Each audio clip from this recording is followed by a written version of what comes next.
네, 성도 여러분 안녕하세요. 네, 좋은 안식일입니다. 참 아까 손님 환영 시간에 얘기를 못했는데요. 우리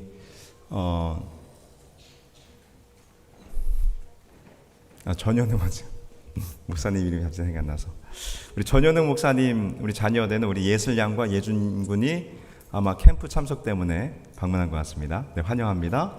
네, 네 인사해요. 네, 우리 환영의 박수. 여기 있습니다. 그 다음에 우리 안인신 목사님, 우리 윤서와 윤지도 오늘 교회를 방문했는데요. 네, 목사님들 가족은 다 오지 못했지만 자녀들이 왔습니다. 우리 환영의 박수 부탁합니다. 네, 감사합니다. 네, 성도 여러분 지난 한 주간 평안하셨습니까? 참으로 온 세상이 혼란합니다. 지난주에도 수많은 뉴스들이 우리들의 마음을 놀라게 하고 또 혼란스럽게 하고 또 여러 뉴스들이 세상 사람들의 이목을 집중케 하는 그런 일들이 있었죠. 어떤 일들이 있었나요? 여러분들이 관심 갖고 또 여러분들의 이목이 집중됐던 어떤 뉴스들이 있었나요? 아마 침몰된 타이타닉호 관광을 떠났던 이 타이탄 잠수정 사고 이야기를 아마 다 들으셨을 거예요. 사람들이 많이 관심을 가졌죠. 특별히 이 사건이 주목을 받았던 이유는 그 사고 잠수정 안에 타고 있던 사람들이 다 보통 사람들이 아니었어요. 그죠? 영국의 억만장자, 파키스탄계 재벌의 아버지와 아들, 심지어 그 잠수정 사업을 하고 있는 이 오션게이트의 CEO도 그 속에 탑승을 했었잖아요. 근데 결국 실종됐던 잠수정이 폭발한 것으로 밝혀졌고 모든 사람들이 사망한 것으로 알려져서 안타까우면서도 또 한편으로는 이 돈이 있는 자들의 모험이 얼마나 무모했는지를 또 생각하게 하는 그런 씁쓸함도 있었던 것 같습니다. 또 우루과이는요 74년 만에 최악의 가뭄이라 그래요. 그래서 이 상수원이 다 메말라서 바닷가에 바닷물에 인접해 있는 강물을 끌어다가 수돗물을 먹는데 수돗물을 틀면 이 바닷물이 섞여 들어와서 짠물이 나온다고 합니다. 그래서 지금 우루과이 사람들은 물이 없어서 난리라고 그래요. 그리고 12년째 내전 중인 시리아는 여러분들이 잘 아시는 것처럼 이 터키와 시리아 근방에 지진이 나서 여전히 많은 사람들이 아픈 가운데 있고요. 또 어떤 일이 있습니까? 캐나다의 이 산불이 여전히 꺼지지 않고 있잖아요. 그래서 지난주 화요일 날 베리언 스프링스도 하늘이 굉장히 뿌였었습니다. 네, 그 이유가 뭔지 아시죠? 네, 시카고, 일리노이 중심으로 이 미드웨스트 지역이 캐나다 산불에 그 연기가 몰려와가지고 아주 심한 공기 오염이 있었어요. 그래도 어떤 일들이 있었나요? 푸틴의 요리사라고 알려진 이 사설용병업체 바그너의 수장인 프리고진이 누구를 대적했어요? 반란을 일으켜가지고 푸틴을 대적하는 그런 사건. 왜냐하면 온 세상 사람들이 우크라이나 전쟁이 어떻게 될까 예의주시하고 있는데 이 반란이 일어나가지고 과연 이것이 어떻게 흘러갈까?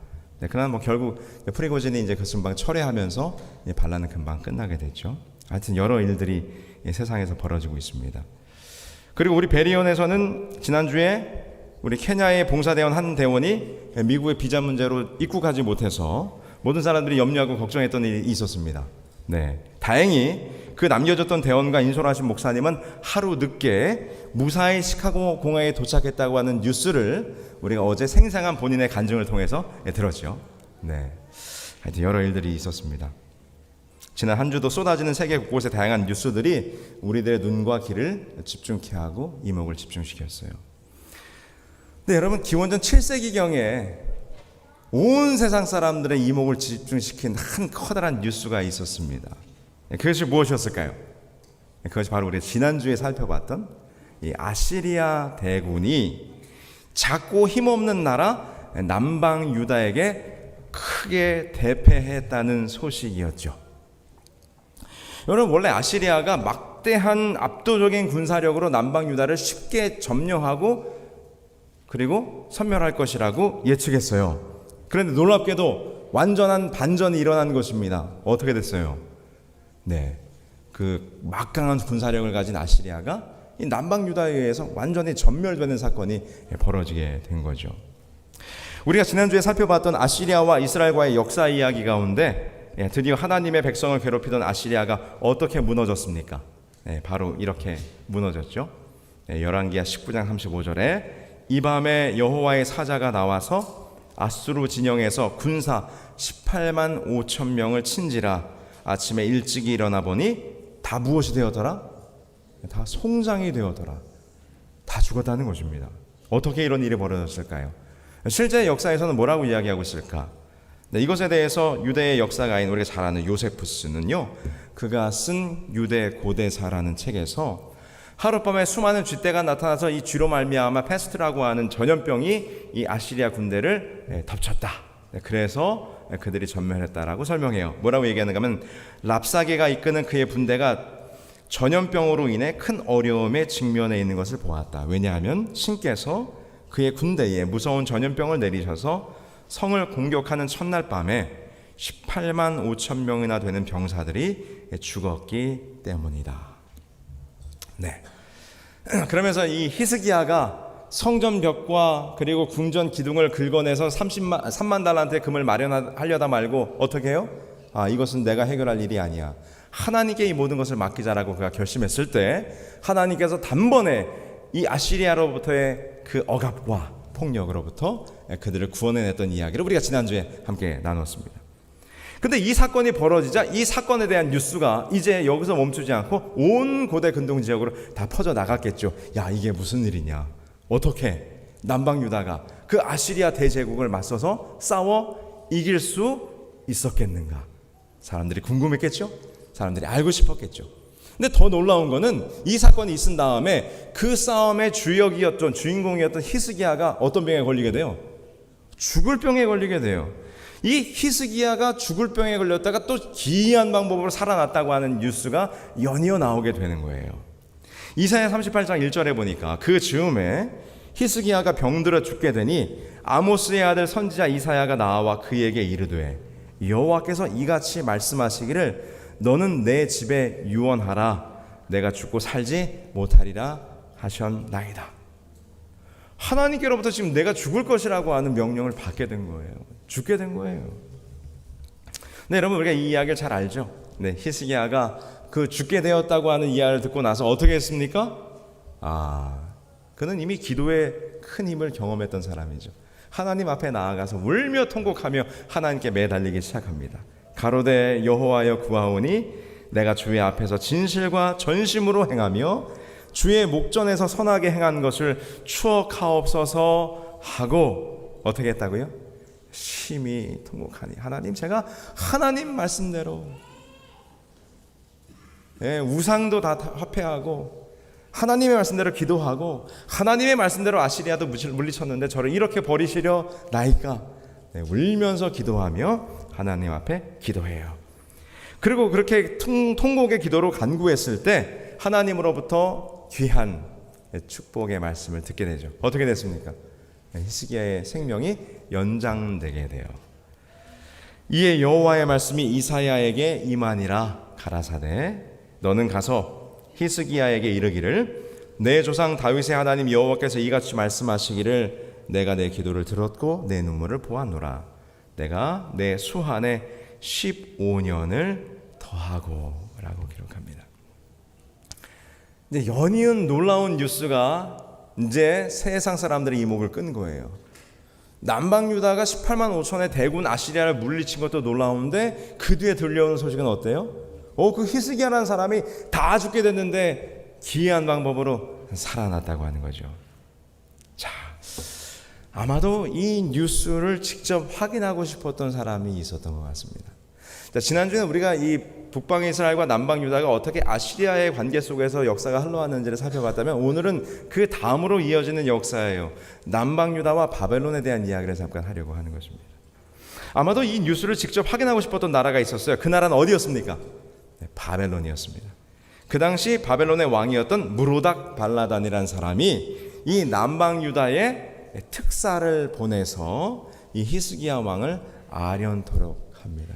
여기 이렇게 기록하죠. 이사야 39장 1절에 그때의 발라단의 아들 바벨론 왕 무로닥 발라단이 히스기야가 병들었다가 나았다함을 듣고 히스기야에게 글과 예물을 보낸지라.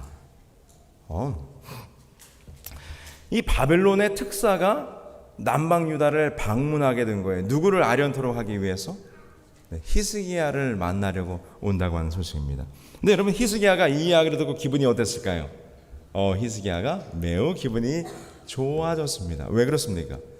왜냐하면 당시 바벨론은 이제 신바벨론으로서 다시금 그 나라가 그 고대 근동 지역에서 뜨는 나라였기 때문입니다.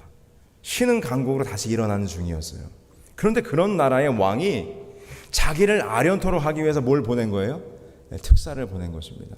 여러분, 바벨론, 이제부터 나오는 바벨론은 이제 우리가 부르게 될 때 신바벨론이라고 부르게 될 거예요. 과거의 바벨론은 굉장히 유명했죠. 또 크게 강성했었고, 여러분들이 아마 잘 아는 제1왕조의 6대 왕인 함무라비라고 하는 사람 기억하실 거예요. 함무라비 하면 뭐가 생각나죠? 함무라비 법전. 그 고대 시대에 그 함무라비 법전이라고 하는 아주 탁월한 사회적 통치와 질서를 가지고 있었던 만큼 이 바벨론은 매우 강성했던 나라였어요. 근데 지금 현재는 누구에 의해서? 이 아수르에 의해서 좀 기가 눌려있던 상태였단 말입니다. 그런데 이제 바벨론이 호시탐탐 이제 무슨 세력에서 벗어나서, 이 아수르의 세력에서 벗어나서 다시금 이 고대 근동 지역의 패권을 장악하고 싶은 마음으로 이제 호시탐탐 기회를 노리고 있었는데, 마침 그때 어떤 일이 벌어진 거예요? 남방 유다가, 듣도 보도 못한 작은 나라가 누구를 물리쳐줬어요? 아시리아를 물리쳐줬어요. 자기도 못했던 일을. 여러분, 우리가 지난주에 살펴봤죠? 사네립이 그 전쟁을 실패하고 돌아간 다음에 그는 암살돼요. 그리고는 아시리아 왕조가 멸망하게 됩니다. 그러니까 이 바벨론 왕 무로닥 발라단이 얼마나 반가운 소식이에요. 자기를 대신해서 아시리아를 물리쳐줬으니까. 그래서 궁금하고, 또 어떻게 이 남방 유다가 아시리아를 무찔렀는지 또 알고 싶었겠죠. 그래서 특사를 보내게 된 것입니다. 히스기야가 그 소식을 듣고 아주 기분이 좋아졌어요. 야, 지금 이제 세계를 다시금 제패할 신바벨론 제국의 왕이 자기를 아련하기 위해서 예물을 보내고 서신을 보내서 자기를 아련토록 하려고 한다고 하니 얼마나 기분이 좋아졌겠습니까? 드디어 바벨론의 특사들이 도착했고 히스기야 왕이 그들을 맞이하게 됩니다. 자, 그런데 이제부터 한 사건이 벌어지죠. 이사야서에 보면 이 히스기야가 이 무로닥 발라단이 보낸 바벨론의 특사들을 맞이하는 장면을 이렇게 묘사하고 있어요. 이렇게 기록하고 있어요. 이사야 39장 2절입니다. 히스기야가 사자들로 말미암아 기뻐하여, 여기서 온 사자들이 누구예요?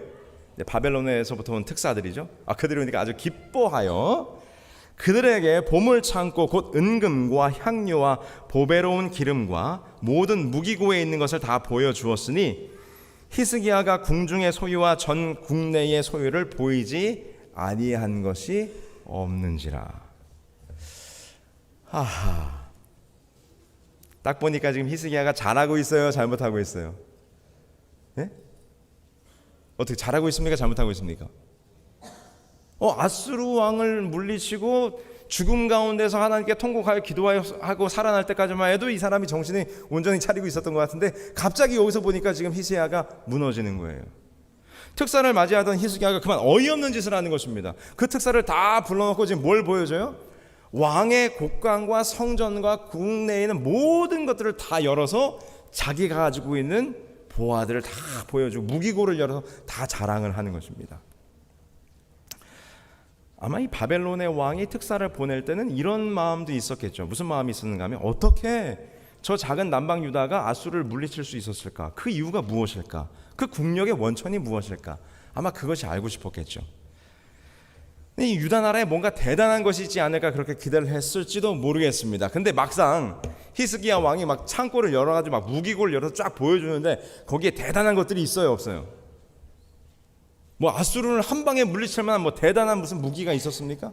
아니면 그 전쟁을 치를 만한 대단한 국력과 재력이 있었습니까? 아니에요. 여러분, 우리가 지난번에 살펴봤죠? 히스기야가 사네립에게 보낼 금 3만 달란트도 없어서 어떻게 했어요? 성전의 벽을 긁고 왕궁의 기둥을 긁어서 겨우 3만 달란트 마련하려고 애를 썼던 그런 나라의 창고를 열었으니 뭐가 있었겠습니까? 그래서 이 바벨론 특사들이 이게 뭐야? 이게 어떻게 이런 나라가 아수르를 물리쳤지? 참 별 볼 것 없는 나라인 것을 아마 봤을 거예요.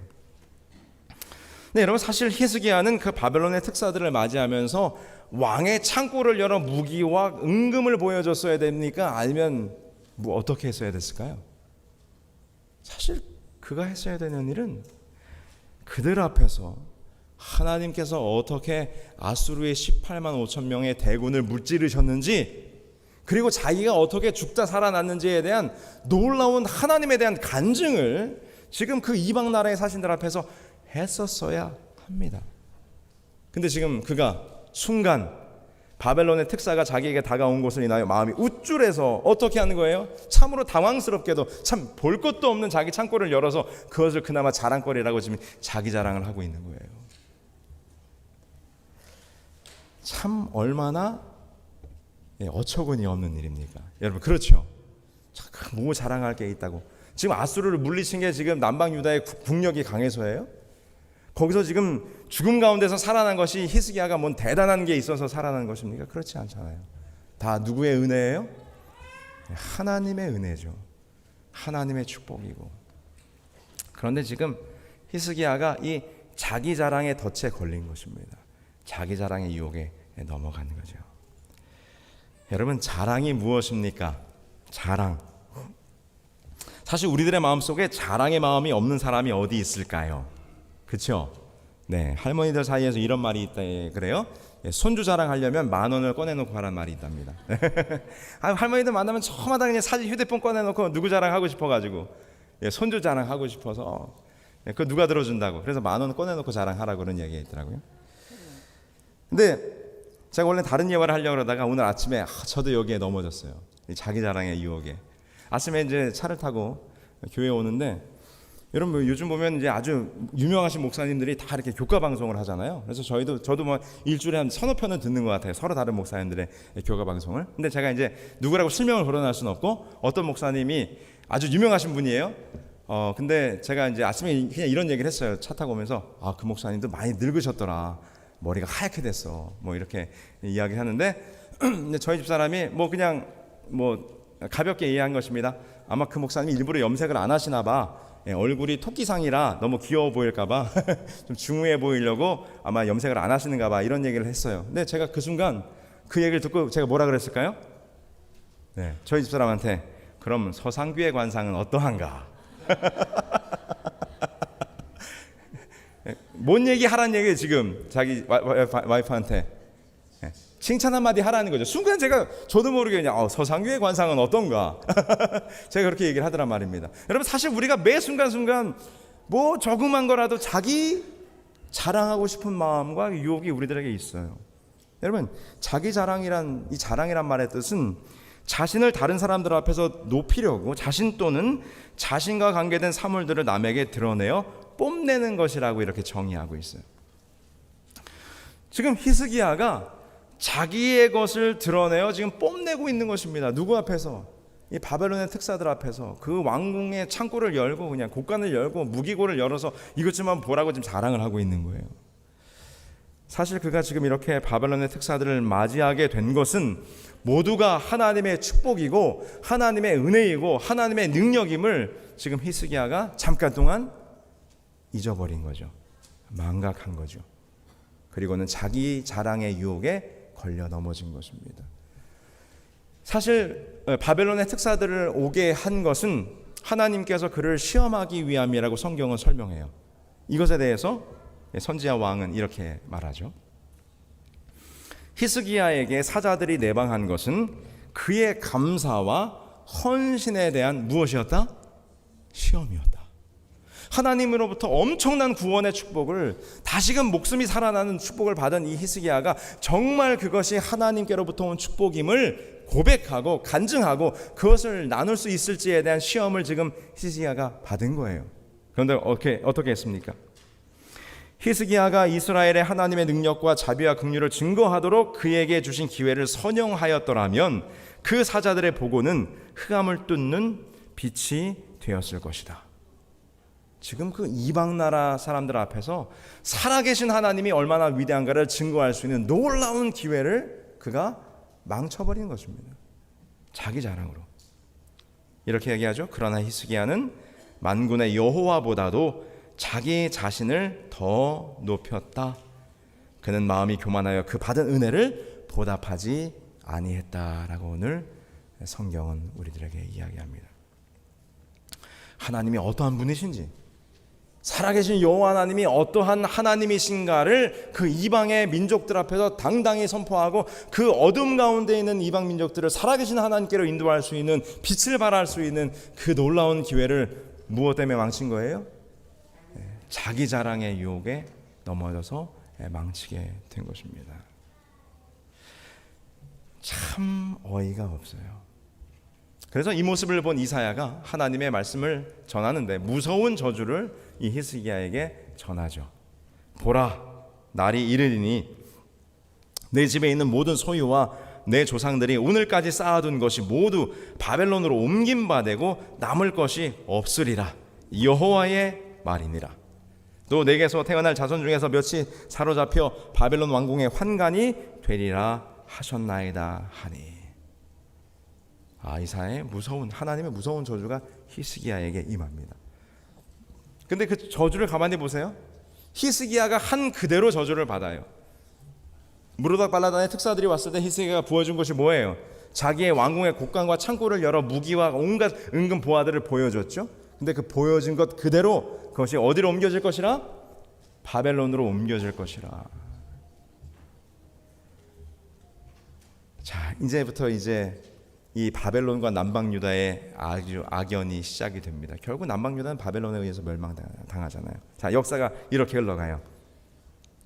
바벨론의 특사가 다녀간 이후에 얼마 지나지 않아서 신바벨로니아 제국은 기원전 612년에 아수르의 수도인 니느웨를 정복하면서 드디어 아수르가 멸망하고 명실공히 고대 근동의 주인으로 패권 국가로 등장하게 됩니다. 이제 그래서 바벨론과 남방 유다의 이제 사건이 이어지게 되는 거예요. 여기 지도에 보는 것처럼 바벨론이 이제 일어나 가지고 아수르를 쳐 부쉈어요. 이제 아수르를 다 먹었으니까 이제 어디로 내려갑니까? 남쪽으로 내려가야죠. 어디까지? 이집트까지. 그러니까 내려가는 길목에 누가 있어요? 남방 유다가 있을 거 아니에요. 드디어 이 바벨론이 남방 유다와 애굽을 순서대로 치기 위해서 이제 내려오게 됩니다. 그리고 뭐 짧게 우리가 요약하자면 어떤 일이 벌어져요? 여호야김 시대에 바벨론 제1차 침공이 일어나죠. 기원전 605년. 이때 남방 유다가 멸망하고 예루살렘 성전이 약탈당하고 우리가 잘 아는 것처럼 다니엘의 세 친구들이 바로 이때 포로로 잡혀가잖아요. 그래서 이때 이사야가 예언한 것처럼 어떤 일이 벌어집니까? 그 예루살렘 곳간에 있는 것들이, 하나님의 성전 안에 있는 것들이 약탈되는 일이 벌어져요. 바벨론 왕 느부갓네살이 올라와서 그를 치고 그를 쇠사슬로 결박하여 바벨론으로 잡아가고, 느부갓네살이 또 여호와의 전 기구들을 바벨론으로 가져다가 바벨론에 있는 자기 신당에 두었더라.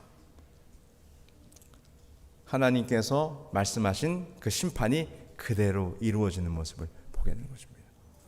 총 바벨론이 3번 침공했어요. 2차 침략 때는 바로 기원전 598년 여호야김의 아들인 여호야긴이 18세의 나이로 왕에 올랐지만 왕이 된 지 3개월 만에 바벨론이 다시 쳐들어와 가지고 거의 모든 사람을 다 잡아갑니다. 1만여 명의 포로를 잡아가고, 이때 여호야긴도 그 왕이었던 여호야긴도 잡혀가게 돼요.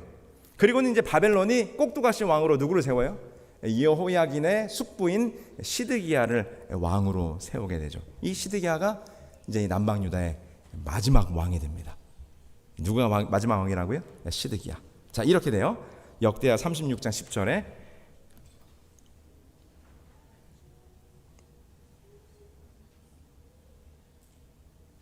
성경절에 하나 빠졌네요. 제가 읽어드릴게요. 그 후에 느부갓네살 왕이 사람을 보내어 여호야긴을 바벨론으로 잡아가고 여호와의 전에 귀한 그릇들도 함께 가져가고 그의 숙부 시드기야를 세워 유다와 예루살렘 왕으로 삼았더라. 어떻게 됐어요? 바벨론이 1차로 2차로 침공하면서 모든 것을 다 뺏어간, 바로 이사야의 예언이 그대로 이루어진 모습을 보게 됩니다. 자, 이제 저희가 마지막으로 이 남방 유다의 마지막이었던 시드기야와 그리고 바벨론에 의해서 어떻게 멸망되는지에 대한 이야기를 집중하려고요. 여러분, 죄송합니다. 제가 목소리가 좀 시원하게 나오지 않다 보니까 자꾸 말도 좀 더듬어요. 여러분, 근데 이 시드기야가 이제 마지막으로 남방 유다의 왕이 돼서 바벨론으로부터 이제 어려움을 당하고 있을 때 당시에 선지자는 누굽니까? 그때는 예레미야 선지자예요. 근데 여러분, 이 예레미야 선지자는 별칭이 있죠. 무슨 선지자? 눈물의 선지자. 왜냐하면 예레미야가 전해야 될 기별이 참으로 슬프고 안타까운 일이고 실제로 그 사건이 그 기별대로 이루어짐으로 자기 민족이 멸망하는 모습을 보았기 때문에 예레미야는 참으로 눈물을 많이 흘렸던 선지자예요.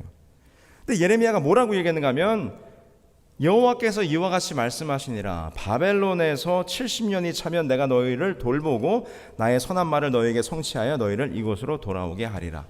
여러분, 예레미야가 끊임없이 전한 기별은 뭔가 하면 바벨론을 하나님께서 사용하셔서 남방유다를 치실 것이라는 거예요.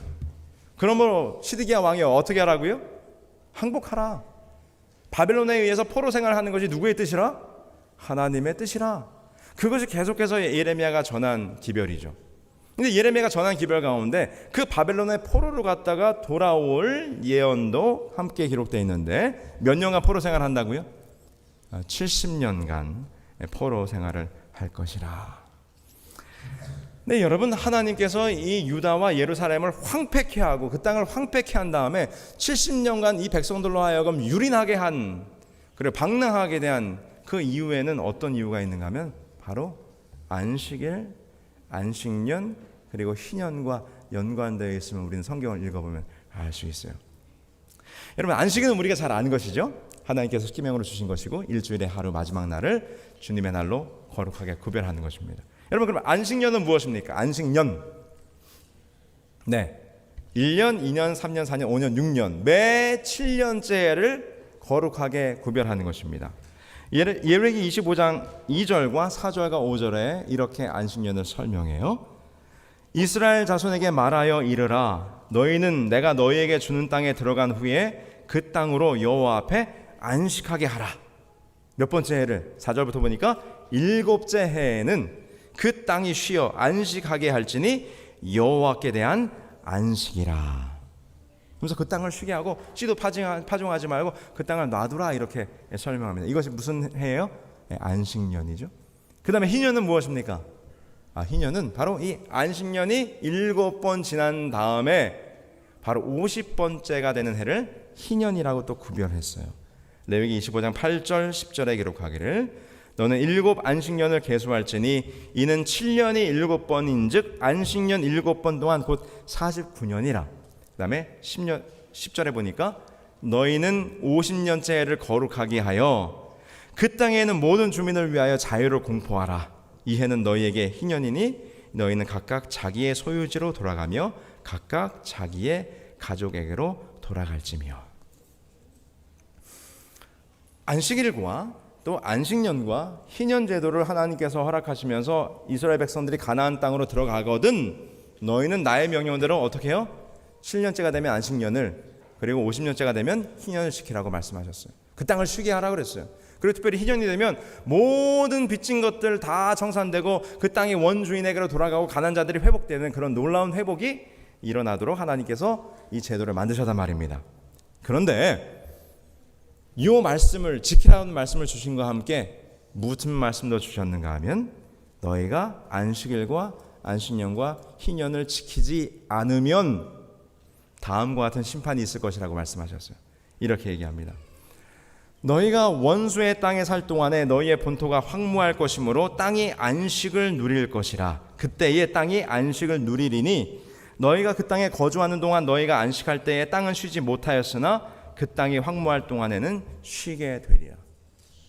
그러니까 그들이 안식년을 제대로 지키고 희년을 제대로 지킨다면 괜찮지만 그렇지 않을 경우 이 땅을, 하나님의 소유인 이 땅을 쉬지 않게 할 경우에 하나님께서 강제로 그 백성들을 멸하고 그 땅을 황폐하게 하사 뭘 회복하시겠다는 거예요?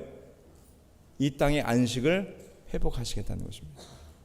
그래서 여러분, 남방유다가 멸망한 이유는 그 백성들이 하나님께서 명령하신 안식일과 안식년과 희년을 제대로 지키지 않았기 때문인 것으로 우리가 충분히 생각할 수 있어요. 그래서 여러분, 역대하에 보면 이렇게 이야기하는 것입니다. 이에 토지가 황무하여 안식년을 누림같이 70년을 지내었으니 여호와께서 예레미야의 입으로 하신 말씀이 응하였더라. 여러분, 분명하죠? 지금 남방유다가 멸망해서 그들이 예루살렘이 완전히 황폐하게 된 이유가 무엇인가 하면 그들이 무엇을 지키지 않은 거예요? 안식년을 지키지 않은 거예요. 그들이 희년을 제대로 성수하지 않은 거예요. 그래서 70년간 그 땅을 황폐케 함으로 그 땅이 한 번도 쉬지 못했던 안식년과 희년을 회복토록 하기 위해서 하나님께서 그리 하셨다고 하는 거죠. 여러분, 안식일과 안식년과 희년의 정신이 무엇입니까? 안식년이 되면 어떻게 했어요?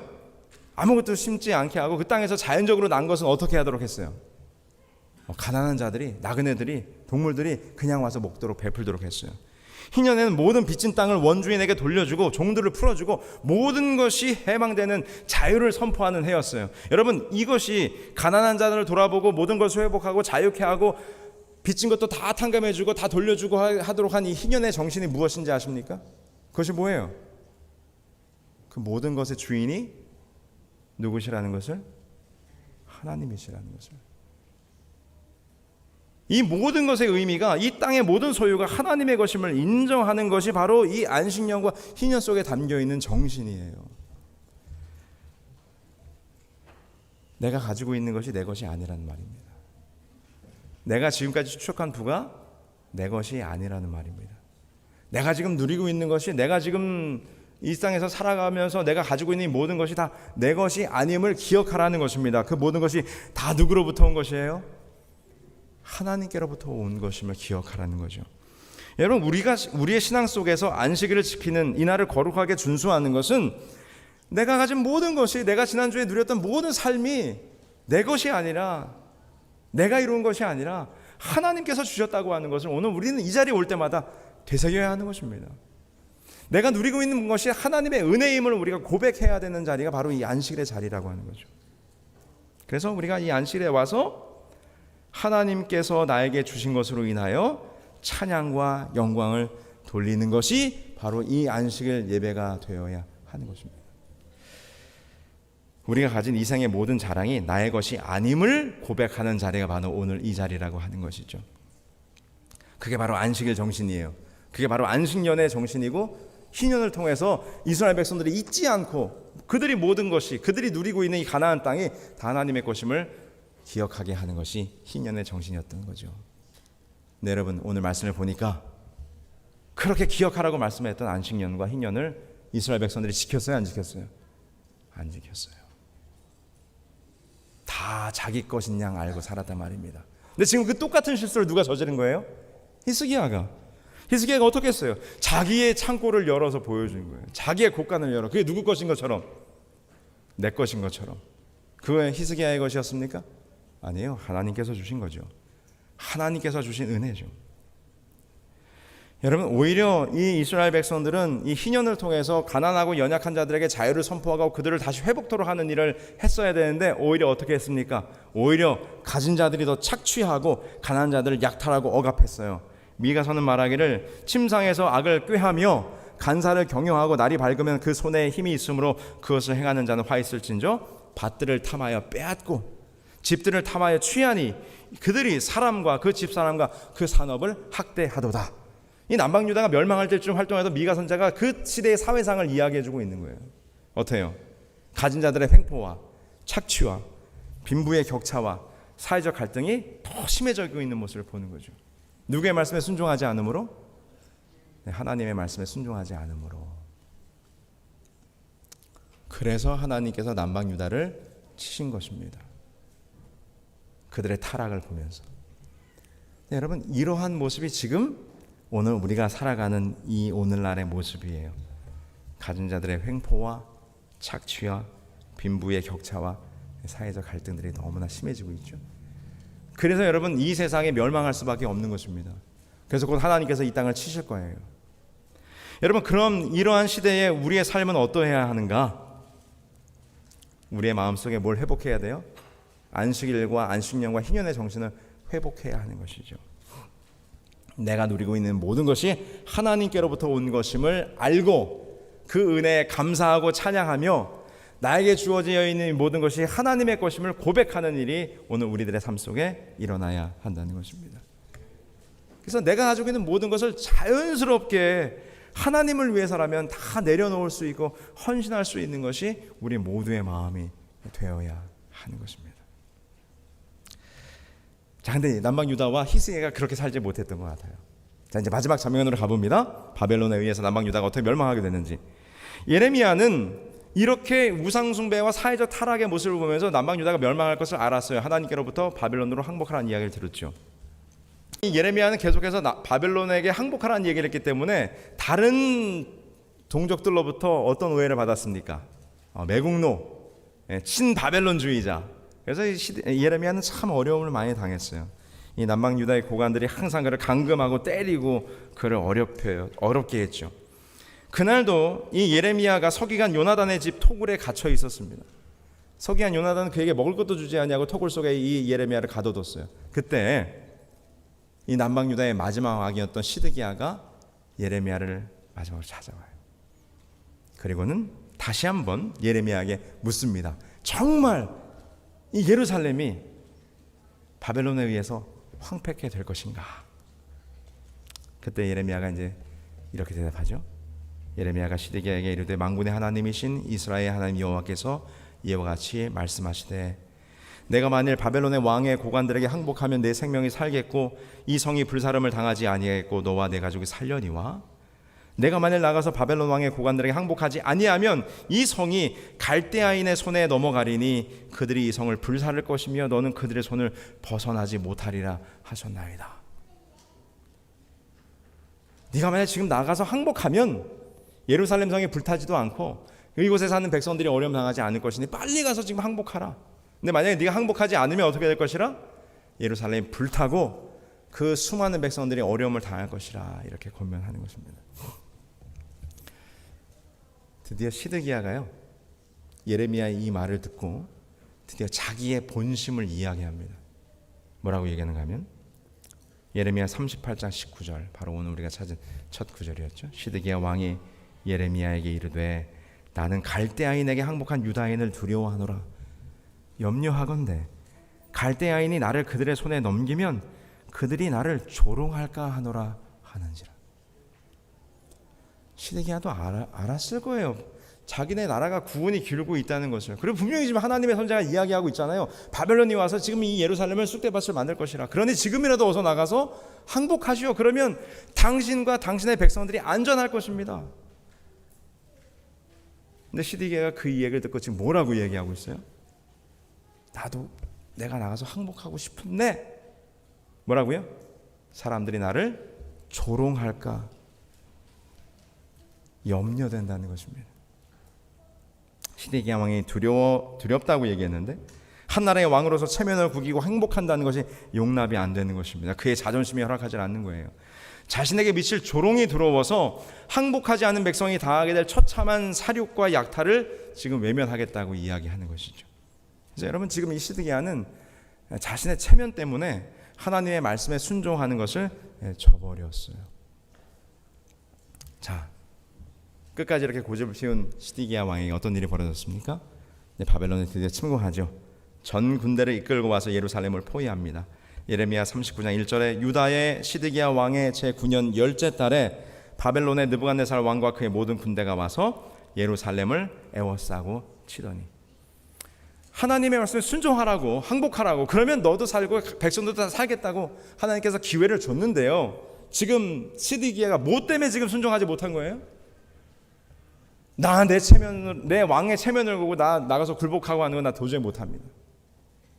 하나님의 말씀에 순종하는 것보다 자기의 자존심을 지금 지키려고 지금 시드기야 왕이 버텼단 말입니다. 결국 예루살렘이 침공당하죠. 여기서 에워쌌다 그랬죠. 근데 여러분, 예루살렘이 얼마나 난공불락의 도성이었으면 에워쌌다고 해서 금방 무너지지 않아서 18개월을 버팁니다. 18개월을. 그러면서 얼마나 무서운 일들이 벌어졌는지 여러분 다 아시죠? 드디어 18개월 만에 예루살렘이 무너지고 이 바벨론의 군사들이 몰려오는데, 여러분 18개월 동안 수성전을 펼쳤으니까 그 밖에서 공격하던 바벨론의 군사들도 얼마나 약이 오를 때도 올랐겠습니까? 어떤 일이 벌어졌을까요? 무서운 약탈이 벌어지죠. 여기 보면 예레미야 39장에 기록하기를 갈대아인들이 왕궁과 백성의 집을 불사르며 예루살렘 성벽을 헐었고 사령관 느부사라단이 성중에 남아있는 백성과 자기에게 항복한 자와 그 외에 남은 백성을 사로잡아 바벨론으로 옮겼으며 사령관 느부사라단이 아무 소용 없는 빈민을 유대 땅에 남겨두고 그날에 포도원과 밭을 그들에게 주었더라.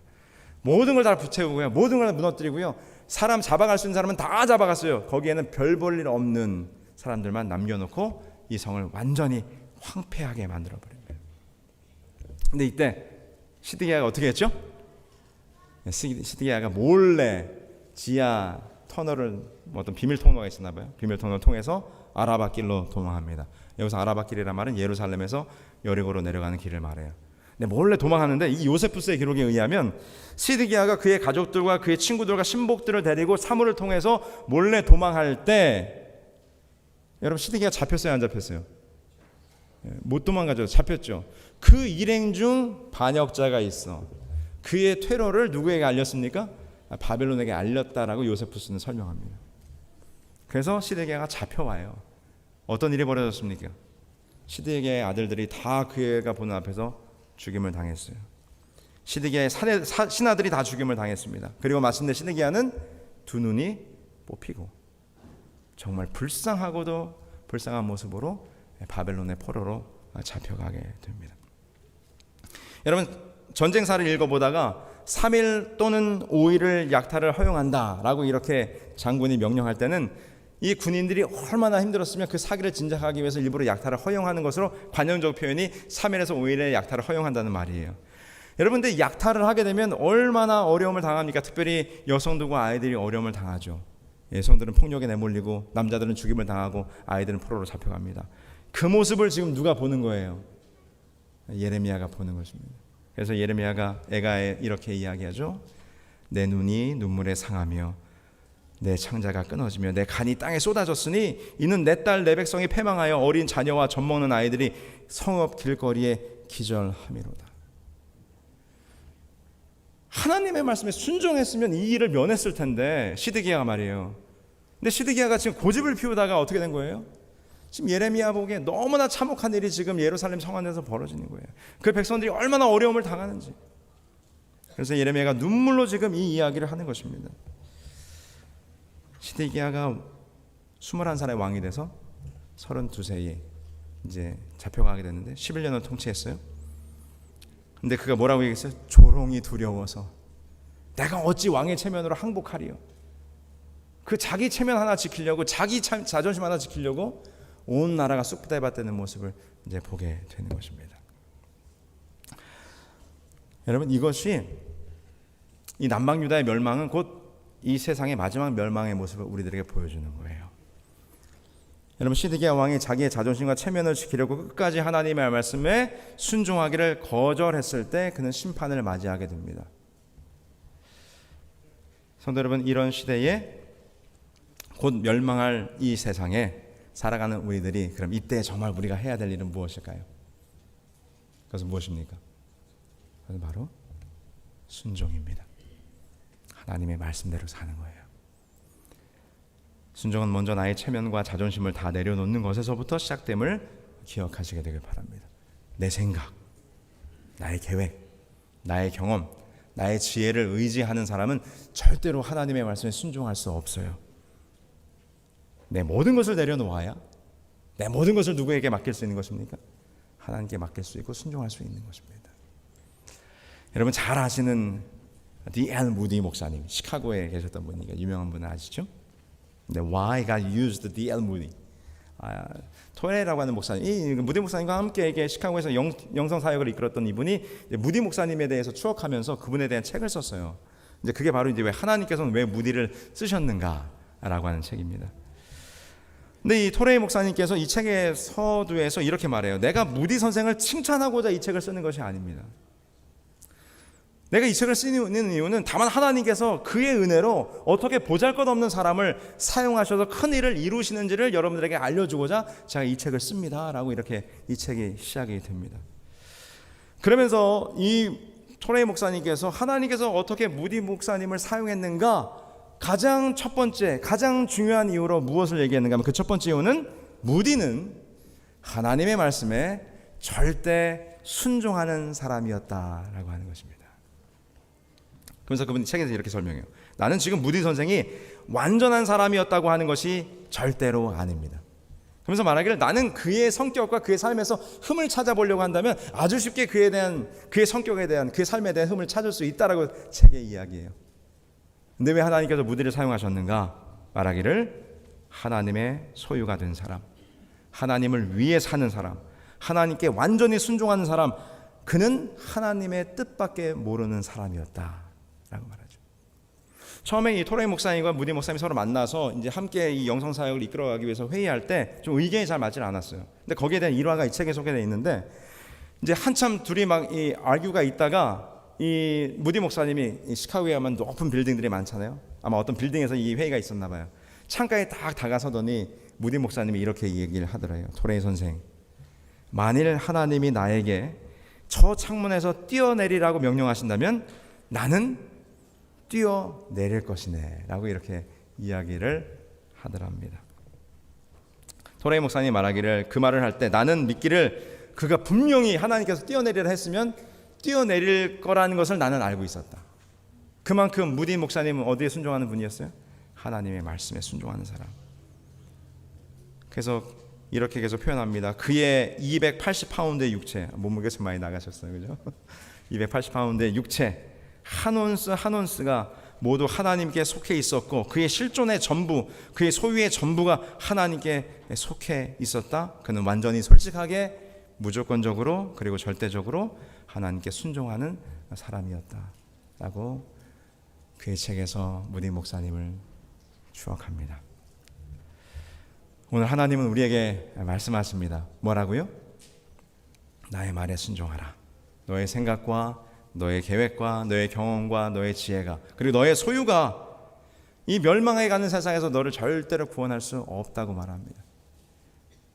너의 자신을 버리고 너의 체면을 버리고 온전히 나의 말에 기울여 순종하라고 오늘 우리들에게 말씀해 주고 있는 것입니다. 사랑하는 성도 여러분, 오늘 우리가 히스기야와 같은 우를 범치 않으시게 되길 바랍니다. 시드기야와 같은 참으로 어처구니 없는 실수를 하지 않으시게 되길 바랍니다. 우리가 가지고 있는 모든 것이 다 하나님의 것임을 우리가 고백하고, 그 모든 것을 얼마든지 하나님 앞에서 내려놓을 수 있는, 그래서 나를 비워 온전히 하나님의 뜻이 내 안에서 생활될 수 있도록, 살아갈 수 있도록 하나님께 모든 것을 맡길 수 있는 참 순종의 사람들이 되시기를 간절히 소망합니다. 그래서 우리 앤드루스 하나님께 모든 성도님들은 여러분의 모든 것을 다 내려놓고 하나님의 말씀대로 예수님을 따라 순종하며 살아가는 저와 여러분들이 되길 바라면서 오늘 말씀을 마치겠습니다.